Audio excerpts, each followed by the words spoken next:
மகாபாரதத்தில் வரும் ஒரு சின்ன கிளைக்கதைதான் நல தமயந்தி கதை. இந்த கதையை கேட்பவர்களுக்கு சனி பகவானுடைய பாதிப்பு குறையும் என்ற நம்பிக்கையும் உண்டு. கதைக்குள் செல்வோமா? ஒரு பெரிய அடர்ந்த காடு. காட்டின் ஒரு குகைக்குள் ஒரு வேடுவ தம்பதியினர் வாழ்ந்து வருகின்றனர். அந்த வேடுவனின் பெயர் ஆகுகன், அவனுடைய மனைவியின் பெயர் ஆகுகி. 2 பேருமே பரஸ்பரம் அன்பும் காதலும் உள்ள தம்பதியினர். ஒரு நாள் அவங்க வீட்டுக்கு ஒரு முனிவர் வர்றாரு. அந்த முனிவரை இவங்க நல்லபடியா கவனிக்கிறாங்க.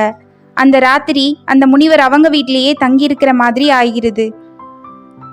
அந்த குகையின் அளவு மிகவும் சிறியதாக இருப்பதால் அந்த குகையில் 2 பேர் மட்டும்தான் தங்க முடியும்.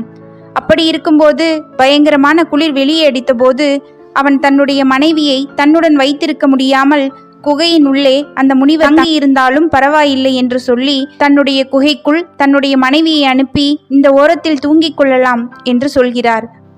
தன்னுடைய மனைவி மேல இவ்வளவு நம்பிக்கை உள்ள ஒருத்தரை நாம் பார்த்ததே இல்லைன்னு சொல்லி அந்த முனிவர் 2 பேருக்கும் ஆசிர்வாதம் வழங்குகிறார். சில ஆண்டுகள் கழித்து அந்த வேடுவன் ஒரு மிருகத்தால் அடித்து கொல்லப்பட்டதாகவும் அந்த துன்பம் தாங்க முடியாத அவனுடைய மனைவியும் கூட சேர்ந்து இறந்து போனதாகவும் வரலாறு சொல்கிறது. இந்த ஜென்மம் இப்படியே முடிந்து போக அடுத்த ஜென்மத்தில் ஆகுகன் ஒரு நாட்டினுடைய இளவரசனான நலனாகவும் ஆகுகி ஒரு நாட்டினுடைய இளவரசியான தமயந்தியாகவும் பிறக்கிறார்கள். அந்த முனிவர் ஒரு அன்னப்பறவையாக பிறக்கிறார். இந்த 3 பேருக்குள்ளேயும் எப்படி தொடர்பு வந்தது? இந்த ஜென்மத்துல நலனும் தமயந்தியும் எப்படி காதலிச்சு சேர்ந்தாங்க? அதுக்கப்புறம் அவங்க வாழ்க்கையில எப்படியெல்லாம் பிரச்சனைகள் வந்தது? அதை எப்படியெல்லாம் சமாளிச்சாங்க? இதை சொல்றதுதான் இந்த நல தமயந்தி கதை. நெடுத நாட்டு மன்னனுடைய மகன்தான் நலன். நலன் ஒரு நாள் தன்னுடைய நந்தவனத்தில் நடந்து கொண்டிருக்கும் போது ஒரு அழகான அன்னப்பறவையை பார்க்கறாரு. அந்த அன்னப்பறவையை காவலாளிக கிட்ட சொல்லி பிடிச்சு பக்கத்துல வச்சு பார்க்கறாரு. அந்த அன்னப்பறவை நலனிடம், நீ ரொம்ப அழகா இருக்க, ரொம்ப அறிவா இருக்க, இந்த நாட்டு மக்கள் உன் மேல மிகவும் பாசமாக இருக்கிறார்கள். உனக்கு ஒரு மகாராணி வந்தா அவளும் அழகா இருக்கணும், அறிவா இருக்கணும், இந்த நாட்டு மக்கள் மேல பாசமுள்ள ஒரு மகாராணியா இருக்கணும். அப்படிப்பட்ட ஒரு ராணி ஒரு இடத்தில் இருக்கிறாள், நான் உனக்கு அவளை பற்றி சொல்லவா என்று சொல்லி தமயந்தியினுடைய அழகு அனைத்தையும் மன்னனிடம் வர்ணித்தது அந்த அன்னம். இதை கேட்டவுடன் மன்னனுக்கு அவளை பார்க்காமலேயே காதல் வந்தது. அப்போது அந்த அன்னம், நான் தமயந்தியிடம் சென்று தூது சொல்லவா, உனது அருமை பெருமைகளை எடுத்துச் சொல்லவா என்று நலனிடம் கேட்டது. நலன் சம்மதம் தெரிவிக்க உடனே பறந்து சென்ற அன்னம் தனிமையில் இருந்த தமயந்தியிடம் நலனுடைய பெருமையை பாடலாக பாடி காட்டியது. இதனால் நலன் மீது தமயந்திக்கு காதல் வந்தது.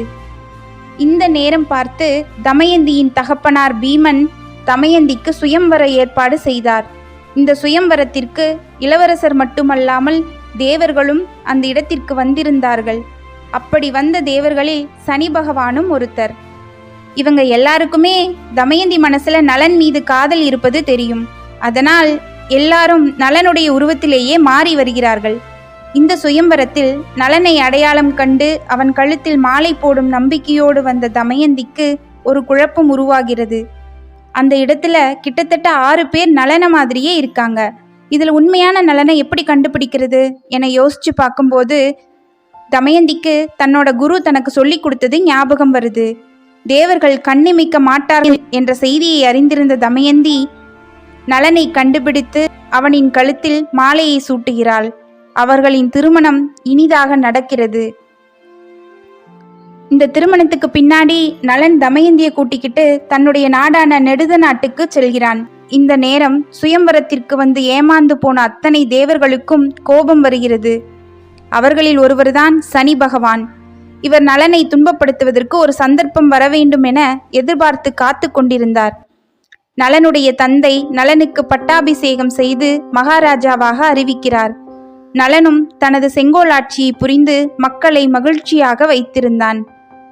நலன் தமயந்தியின் இனிய இல்லறத்தின் பயனாக அவர்களுக்கு 2 குழந்தைகள் பிறக்கிறார்கள். அவர்கள் இந்திரசேனன், இந்திரசேனா. இந்த பக்கம் சனி பகவானுக்கு நலனின் மீது இருந்த கோபம் சற்றும் குறையவில்லை. சரியான சந்தர்ப்பத்தை எதிர்பார்த்து காத்து கொண்டிருக்கிறார். சனி பகவானுக்கு கடமையிலிருந்து தவறாத ஒருத்தரை பிடிக்க முடியாது என்ற ஒரு விதிமுறை உள்ளது. இப்படி இருக்கும்போது ஒரு நாள் கோயிலுக்கு போகும் நலன் தன்னுடைய கால்களை சரியாக கழுவாமல் போகிறார். அப்ப சனி பகவான் அவரை பார்த்து, இவ்வளவு பெரிய மன்னனுக்கு காலை கூட ஒழுங்கா கழுவ தெரியல, அப்படின்னா நாட்டு மக்களை எப்படி நீ நீதி நெறி வழுவாம ஆட்சி செய்ய முடியும் அப்படின்னு கழுவாத கால் வழியா நலனை பிடித்து கொண்டார். அன்று முதல் நலனுக்கு சனி திசை ஆரம்பமானது.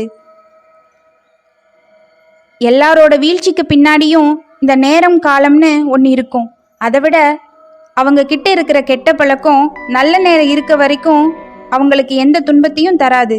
ஆனால் கெட்ட நேரம்னு வரும்போது அந்த கெட்ட பழக்கம்தான் அவங்களோட வீழ்ச்சிக்கே காரணமாக இருக்கும். அந்த மாதிரி ஒரு கெட்ட பழக்கம் நலனிற்கு இருந்தது.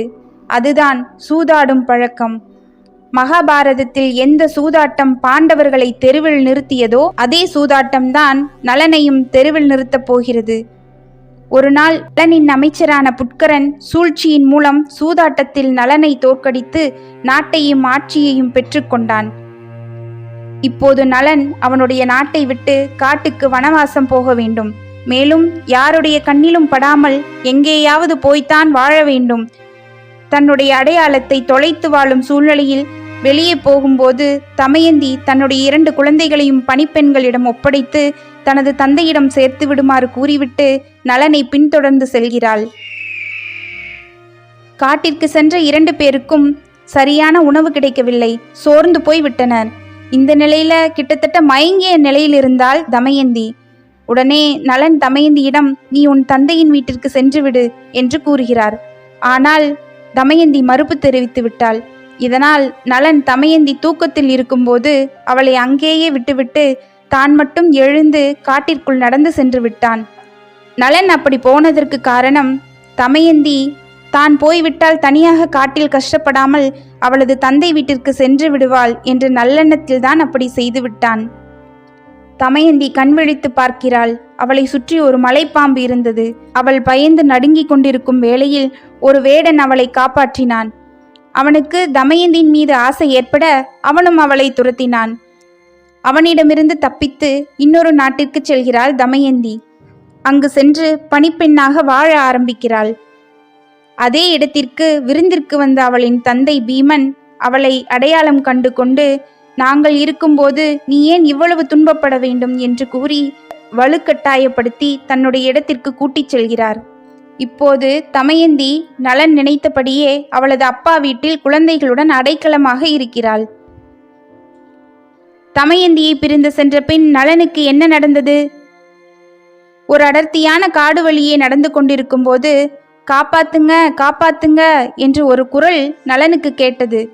அந்த குரல் வந்த திசையை நோக்கி பார்க்கும்போது அங்கு நிறைய மரங்கள் தீப்பிடித்து எரிந்து கொண்டிருந்தன. அதில் எரிந்து கொண்டிருந்த கார்கோடன் எனும் பாம்பே அவ்வாறு கத்தியது. உடனே நலன் அந்த பாம்பை காப்பாற்றினான். அந்த பாம்பு தன்னை காப்பாற்றிய நலனை கடித்தது. உடனே நலன் கூன் விழுந்த கிழவனின் உருவம் பெற்றான். உனக்கு உதவி செய்த என்னை ஏன் கடித்தாய் என்று நலன் கேட்டதற்கு, நலனே, இப்படி காட்டில் எவ்வளவு நாட்கள் நீ சிரமப்படுவாய். இப்பொழுது நீ கூன் விழுந்த கிழவன் உருவம் பெற்றுவிட்டாய் அல்லவா? இனி நீ நாட்டிற்குள் சென்று வாழலாம். உனக்கு எப்பொழுது உன்னுடைய அழகான உருவம் தேவைப்படுகிறதோ அப்பொழுது இந்த உடையை போட்டுக்கொள் என்று கூறி ஒரு உடையை கொடுத்தான் கார்கோடன். அதை எடுத்துக்கொண்டு அயோத்தி நாட்டிற்கு சென்றான். அங்கு ஓர் அரசனுக்கு தேரோட்டியாக இருந்தான். நலனுக்கு மிகவும் வேகமாக தேரோட்ட தெரியும். அந்த வித்தையை மன்னனுக்கு கற்றுக் கொடுக்க மன்னனும் ஒரு மரத்தில் இருக்கிற இலைகளை எவ்வளவு வேகமாக எண்ணணும் அப்படிங்கிற வித்தைய நலனுக்கு சொல்லி கொடுக்கிறாரு. ஒரு நாட்டினுடைய மன்னனாய் இருந்த நலன் இப்போது இன்னொரு நாட்டினுடைய மன்னனுக்கு தேரோட்டியாக வாழ்ந்து வருகிறான். மறுபக்கம் தமயந்தி அவளது தந்தையின் அடைக்கலத்தில் வாழ்ந்து வருகிறாள். இவ்வாறாக 12 வருடங்கள் முடிந்தன. இந்த சமயத்தில் தமயந்திக்கு ஒரு சந்தேகம் வருகிறது. நலன் எங்கேயாவது இருக்க வேண்டும். ஏன் தன்னை தேடி வரவில்லை? நாம் ஏதாவது செய்து நலனை கண்டுபிடித்தே ஆக வேண்டும் என்று கூறி தனது தந்தையிடம் செல்கிறாள். தந்தையே, எனக்கு சுயம்பரத்திற்கு ஏற்பாடு செய்யுங்கள். நான் எவ்வளவு நாள் தான் தனியாகவே வாழ்வது என்று கூறுகிறாள். உடனே பீம அரசரும் தமயந்தியின் சுயம்பரத்திற்கு ஏற்பாடு செய்கிறார். அவள் நினைத்தபடியே அச்சுயம்பரத்திற்கு பல நாட்டு அரசர்களும் தேவர்களும் வருகை புரிந்திருந்தனர். அயோத்தி மன்னனின் தேரோட்டியாக நலன் வந்தான். நலனுடைய பாதம் அந்த இடத்தில் பட்ட உடனேயே தமயந்தியின் உள்ளுணர்வு ஏதோ சொல்ல அவளின் கண்கள் நலனை தேடின. இப்போ சுயம்வரம் நடக்க ஆரம்பிக்கப் போகிறது. அனைத்து மன்னர்களும் வந்து உட்கார்ந்து இருக்கிறார்கள். அன்றுதான் சனி பகவான் நலனை பிடித்து 7.5 ஆண்டுகள் முடிவடையும் நாள். இவ்வளவு தொந்தரவு கொடுத்தும் நேர்மறையாக இருக்கும் நலனை பார்த்து மனமிறங்கிய சனி பகவான் அந்த இடத்திலிருந்து விலகி போகிறார். தமயந்திக்கு சுயம்வரம் நடக்கும் காட்சியை பார்க்கும் நலனால் தாங்கிக் கொள்ள முடியவில்லை. எந்த கணவன்தான் தன் மனைவிக்கு சுயம்வரம் நடப்பதை பொறுத்து கொள்வான்? உடனே கார்கோடன் கொடுத்த அந்த உடையை அணிந்து மீண்டும் அழகிய உருவம் பெற்றான். ஏற்கனவே உள்ளுணர்வில் நலன் இங்கு இருக்கிறான் என்று நினைத்திருந்த தமயந்தி முழுமையான உருவத்தில் நலனை பார்த்ததும் நலனுக்கு மாலை சூட்டி மறுபடியும் 2 பேரும் சேர்ந்து கொள்கின்றனர். இந்த திருமணத்துக்கு பின்னாடி தமயந்தியின் தந்தையான பீமன் நலனிடம் உனக்கு என்ன சீர்வரிசை வேண்டும் என்று கேட்க, அதற்கு நலன், உங்களின் படைகளை கொடுங்கள், நான் எனது நாட்டை மீண்டும் கைப்பற்ற வேண்டும் என்கிறார். பீமனும் நலன் கேட்ட படைகளை கொடுக்க தனது நெடுத நாட்டில் கொடூரமாக ஆட்சி புரிந்து கொண்டிருக்கும் புட்கரனை தோற்கடித்து மறுபடியும் தன்னுடைய நாட்டை கைப்பற்றி தன்னுடைய மக்களுக்கு செங்கோல் ஆட்சி புரிய ஆரம்பித்தான் நலன்.